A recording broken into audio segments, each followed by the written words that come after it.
Bien, y vamos a hacer un contacto mediante audiollamada o videollamada con Emanuel Ottolenghi. Él es uno de los directivos de la Fundación para la Defensa de la Democracia en Estados Unidos. Ayer hacía un testimonio ante una comisión especial del Senado de los Estados Unidos que lucha contra el financiamiento al terrorismo. En este informe, entre otras cosas, se mencionaba los vínculos de Hezbollah, del primer comando capital, con el crimen organizado en nuestro país y en la Triple Frontera. Emanuel, queremos conocer algunos detalles de este informe, de este testimonio que brindabas ayer ante el Senado. Hablabas en parte de tu testimonio de los vínculos que tiene Hezbollah con el tráfico ilícito de cigarrillos. ¿De dónde viene esta conexión? Primero, buenas tardes y gracias del invito, y me disculpo antes de todo por mi español un poquito rústico. El informe fue presentado en la comisión del Senado especializada en el tema del hemisferio occidental, entonces de Latinoamérica. Y la discusión se concentró sobre el tema de la amenaza del terrorismo islámico y de su financiamiento, que llega sobre todo de actividades ilegales en la región. Y por supuesto, en el caso de Hezbollah, muchas de esas actividades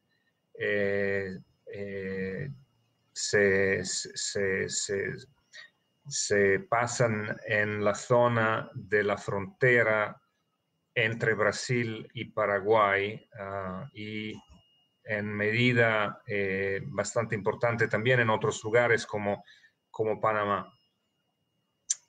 En el caso de los cigarrillos, se sabe de un reporte oficial del gobierno israelí publicado el año pasado, que el tráfico ilegal de cigarrillos constituye una parte importante de las ganancias y de las fuentes financieras de Hezbollah. No hay pruebas que conectan directamente a las células y a los financieros de Hezbollah en la Triple Frontera con el tráfico de cigarrillos allá, pero claramente el tráfico ilícito de cigarrillos en su país es un problema bien conocido. Constituye la mayoría del tráfico de cigarrillos ilegal en toda Latinoamérica. El tráfico ilegal en Latinoamérica constituye el 16,7% del tráfico total de cigarrillos en la zona. El volumen de este comercio ilegal a nivel mundial es de entre 40 y 50 mil millones de dólares por año, lo que significa una grande pérdida de impuestos por los países tocados, afectados de ese comercio. Y claramente las rutas de la droga y de otros comercios ilegales, donde sabemos que Hezbollah está involucrado, son las mismas rutas del tráfico ilegal de cigarrillos. Son las mismas rutas, y en algún momento, en parte del informe, Emanuel, mencionabas un vínculo entre el primer comando capital. Estás con algún problema de audio, pero vamos a solucionarlo. ¿Ahí me escuchás? Ahí está. Bueno, Emanuel. Ahora les escucho, sí. Mencionabas en este informe también que, bueno, son las mismas rutas las que utiliza el narcotráfico y el tráfico de cigarrillos, el tráfico ilegal de cigarrillos. Ahora, también mencionabas que hay vínculos a partir de esto, o probables vínculos, entre el primer comando capital, cartel de la droga brasileño, pero ya transnacional, y Hezbollah como socios claves en estos negocios. ¿De dónde viene esa hipótesis? Bueno, la hipótesis viene del hecho que los dos operan juntos en otros comercios ilegales. Como decía antes, el tráfico ilegal que pasa tras de la frontera no tiene muchas diferencias entre droga y cigarrillos.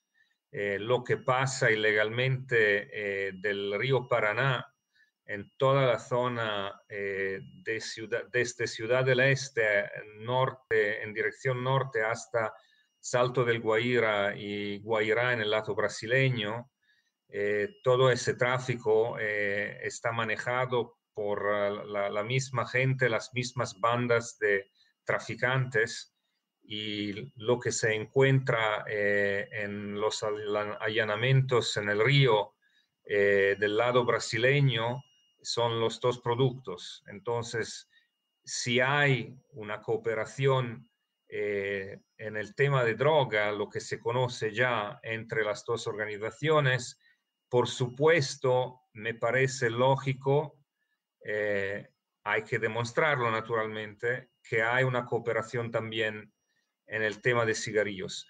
Hay indicaciones que yo recibí directamente de interlocutores oficiales en el lado brasileño de tráficos, de involucramiento del PCC en el tráfico ilícito de cigarrillos. El primer comando capital entonces también está vinculado al tráfico ilícito de cigarrillos.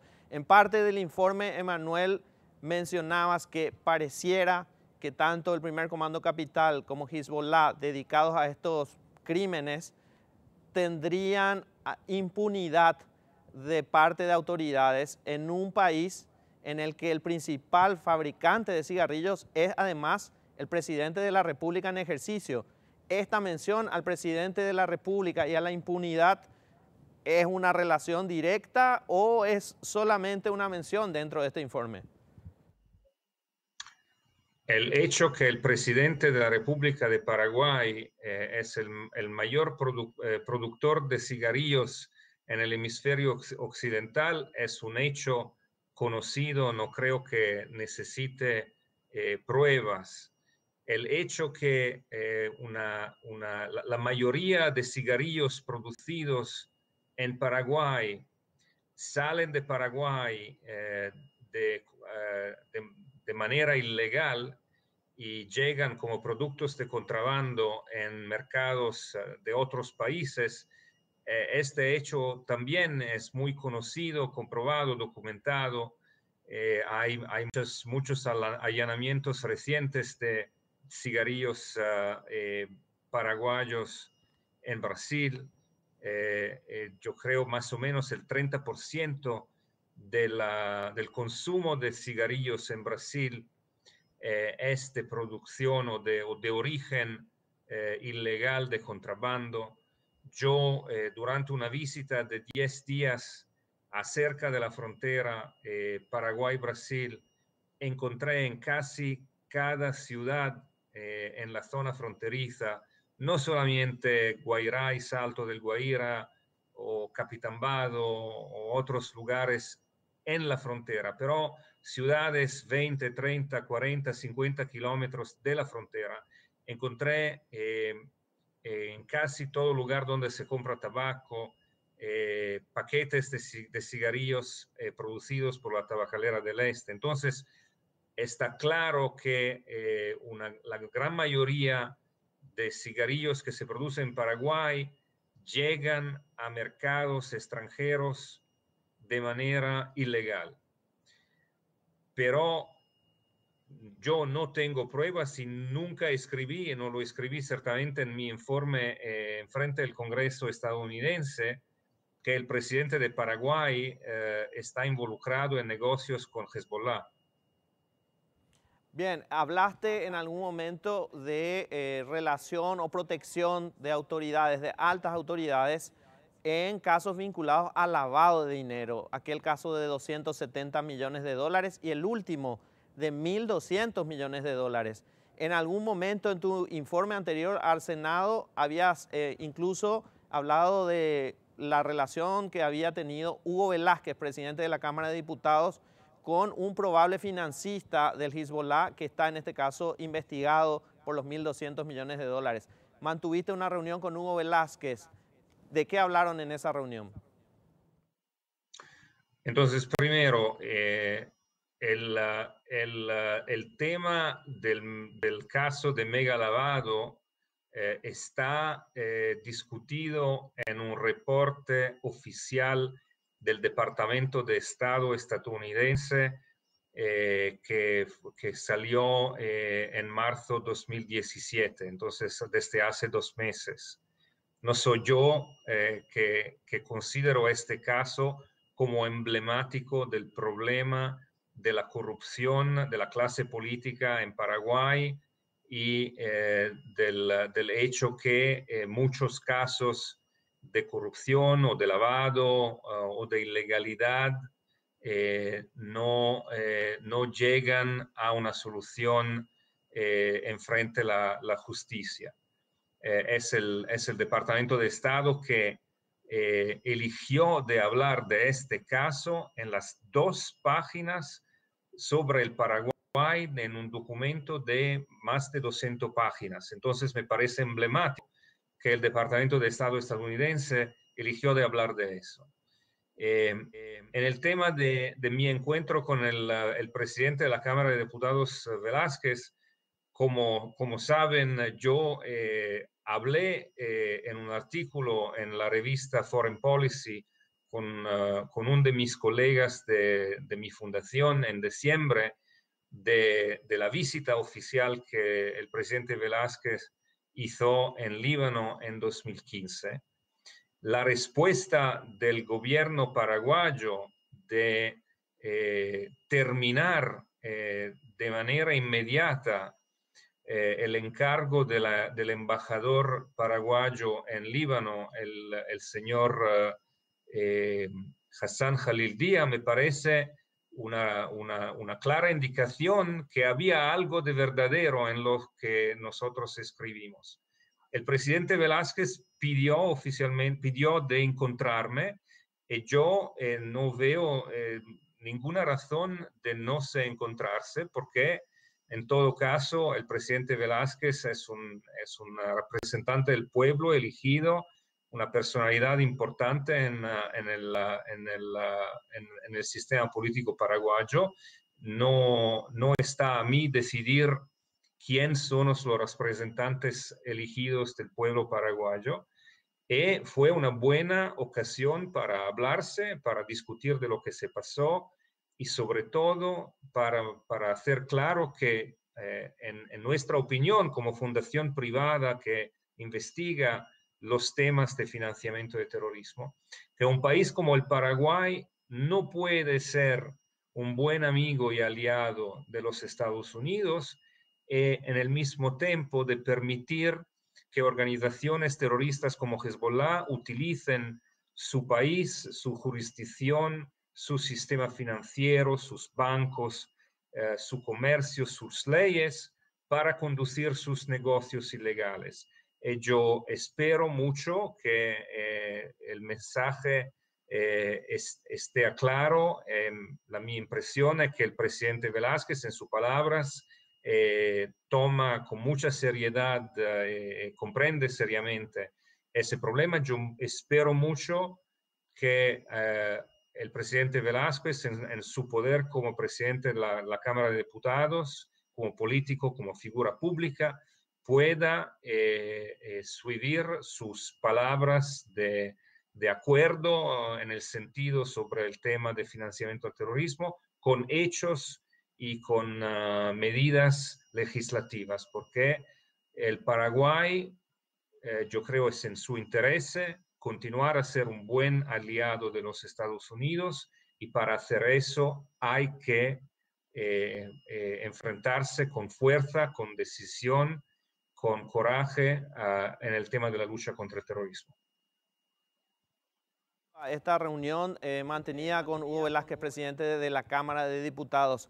¿Esta reunión te dio algún insumo, algún dato para el informe que presentaste finalmente ante el Senado? ¿Hay algo nuevo que sirva para la Fundación en la lucha contra la financiación al terrorismo? El presidente Velázquez pidió de encontrarme, hablamos con mucho cordialmente, nos quedamos en relación de amistad. Los detalles de la conversación no son públicos, van a estar privados entre mí y él. Pero mi impresión fue que el presidente Velázquez tiene una voluntad política de tomar medidas para combatir este fenómeno. Yo creo que la razón que recibió un invito oficial del Departamento de Estado para llegar en Washington y hablar sobre todo de ese tema es un señal claro del gobierno, de la administración estadounidense, que es el tema principal de cooperación y que sobre ese tema el Paraguay en general y sus políticos, especialmente el presidente Velázquez, van a ser judicados. Y yo espero que este mensaje y su disponibilidad a escucharlo se traduzca en políticas, en medidas legislativas, en acciones contra la amenaza del terrorismo y de su financiamiento. Y me parece muy importante decirlo, esta amenaza no es solamente un problema de Estados Unidos. Los tráficos ilícitos y la cooperación de la gente de Hezbollah con los carteles y las organizaciones criminales hacen también mucho daño a la seguridad, a la estabilidad, a la naturaleza de la sociedad civil, de la economía y del fortalecimiento de la democracia en sus países.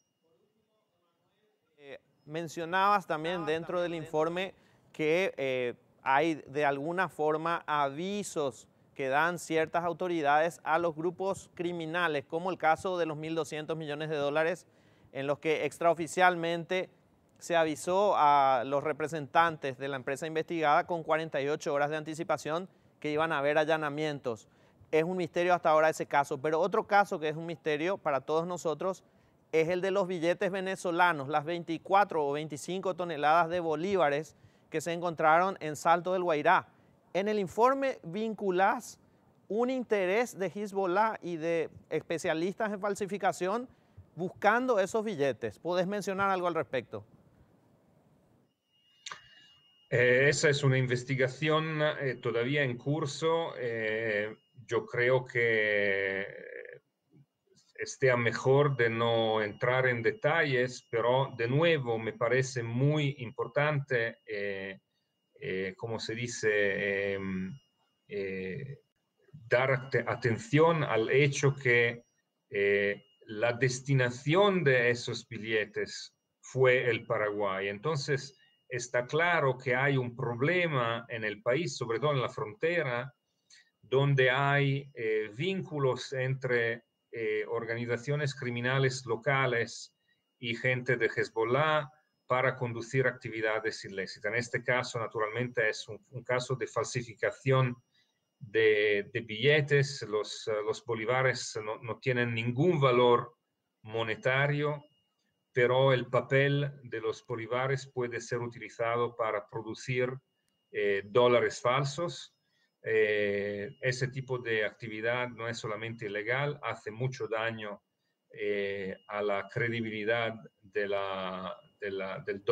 dólar internacionalmente, produce daño a la gente que utiliza este dinero sin saber que sea falso, y naturalmente produce también mucha ganancia por los criminales. Entonces, es un otro caso donde hay que esperar que la justicia haga su curso, que los investigadores puedan hacer su trabajo, que no hayan interferencias políticas para bloquear las investigaciones y su éxito.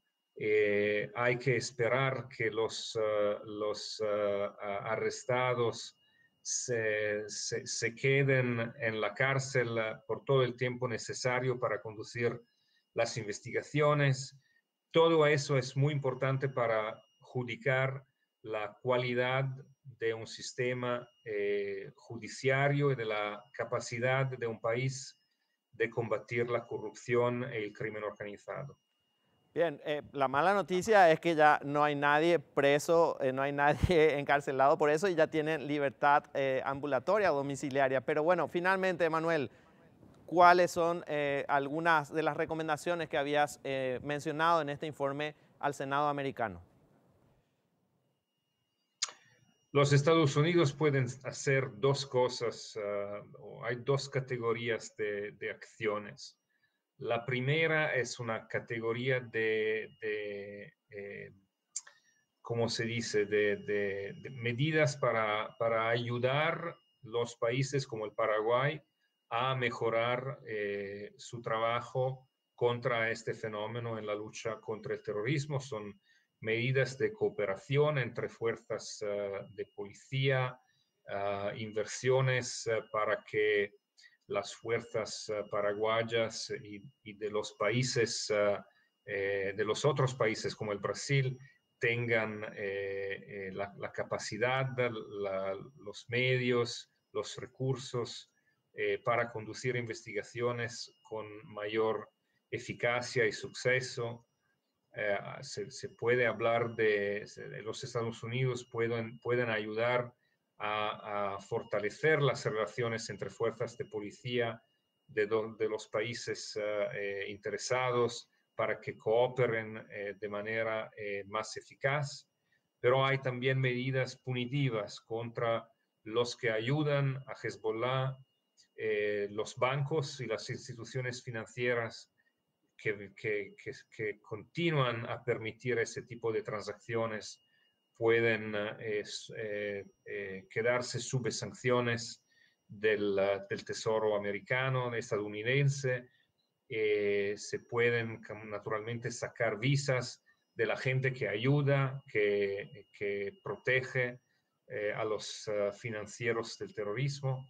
Esas son unas medidas que se pueden considerar. Yo creo que la administración Trump, con su interés muy fuerte en lo que pasa a sur de su frontera con Latinoamérica, vaya a considerarlas con seriedad.